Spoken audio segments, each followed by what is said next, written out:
It's the G.I. Joe Patriot with a huge mortar cannon that really fires!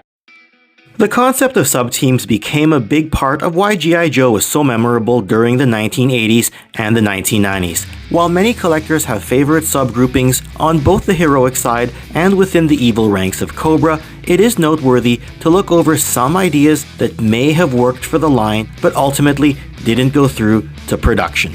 For the purpose of what I'm discussing here, there was an early 90s sub-team idea known as Desert Force, which would have made use of the 4 characters shown here.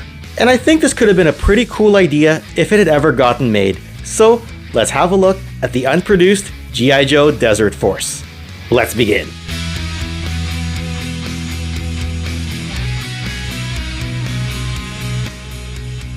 In Volume 8 of Dan Klingensmith's Creating G.I. Joe book series, you'll find the details of the unproduced G.I. Joe Desert Force. From the text shown, the idea came about shortly after Iraq's invasion of Kuwait in mid-1990, which started the Gulf War that would extend into 1991.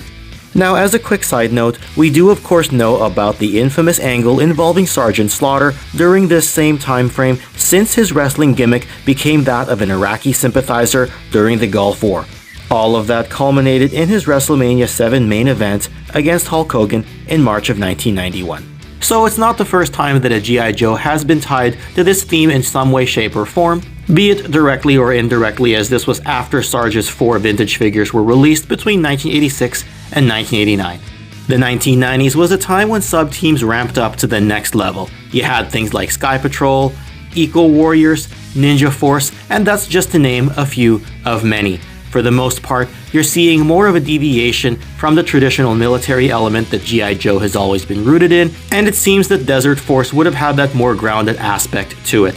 Why it never came to fruition, we'll discuss that a little bit here, but I probably would have bought these if I'd seen them at the time, since it is a great concept.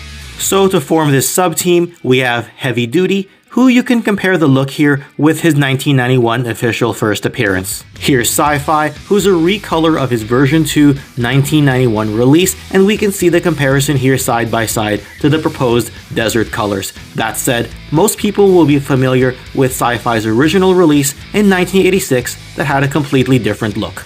We've got Ambush, who first appeared in 1990, and again, you can see the comparison with the proposed desert scheme that we never got. And finally, Salvo, who also originally debuted in 1990, and once again we'll look at him side by side next to the unproduced desert color schemes.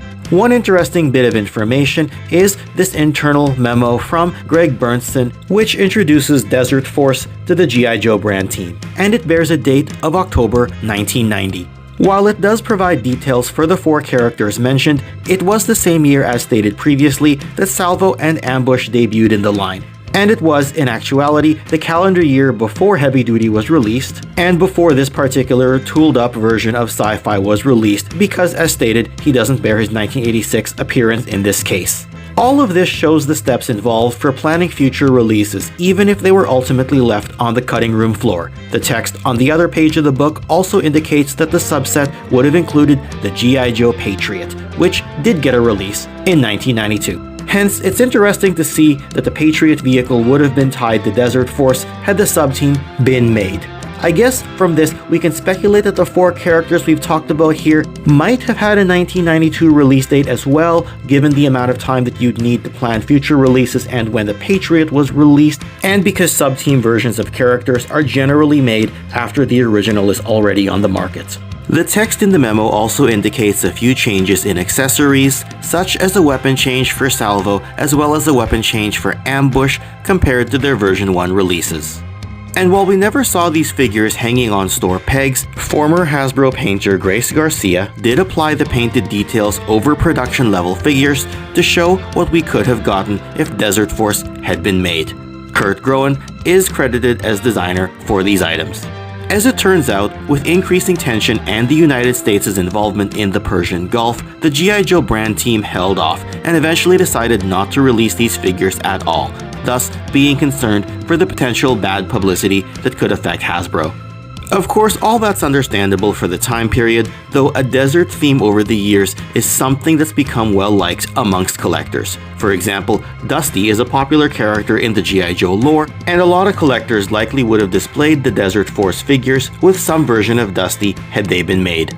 G.I. Joe also got pretty sub-team heavy during the 1990s, so it would have been a crowded space to get into had we gotten even one more sub-team. That said, since some teams do span more than 1 year, it is worth wondering who else could have been added to this grouping had it not only been made, but had it also continued for future years. For what it's worth, other versions of some of these characters would get released in either the late 90s or the 2000s after the original Real American Hero line ended. And these would have alternate deco or camo schemes or even desert schemes, but they do look different from the proposed Desert Force subset. Other unmade desert-related concepts do get shown throughout Dan Klingensmith's 15-volume book series, but the designs of these were sprinkled throughout the years of G.I. Joe and not necessarily tied to the inception of this 4-figure Desert Force subset that's being discussed right now.